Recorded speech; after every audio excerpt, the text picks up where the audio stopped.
Welcome to the Rim Break Rodeo. We hope this video helps. You start by confirming coverage and gathering ID. This saves time.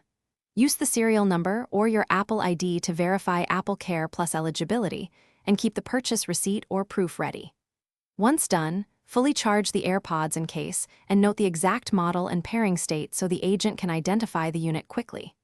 Next, open the Apple Support app or call Apple, choose AirPods service, and be ready to provide serial, issue description, and your preferred repair method.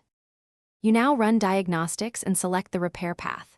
In Settings or the Support app, run audio and battery tests so you can report specific failures.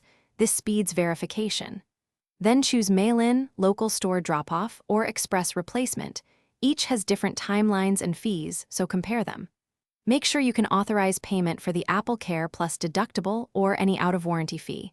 Once authorized, Apple will issue a shipping label or reserve a store slot, and you'll get a confirmation with tracking or appointment details. You finish by sending or delivering the AirPods and then tracking progress until replacement arrives. Keep the shipping receipt or store drop-off confirmation and expect typical turnaround of a few business days. Once you receive the replacement, immediately test pairing, audio, microphones, and battery reporting to confirm resolution. If Apple declines coverage or charges unexpectedly, persist, document serials, screenshots of coverage, and receipts, then request escalation or a supervisor review. This often resolves disputes quickly. Thanks for watching.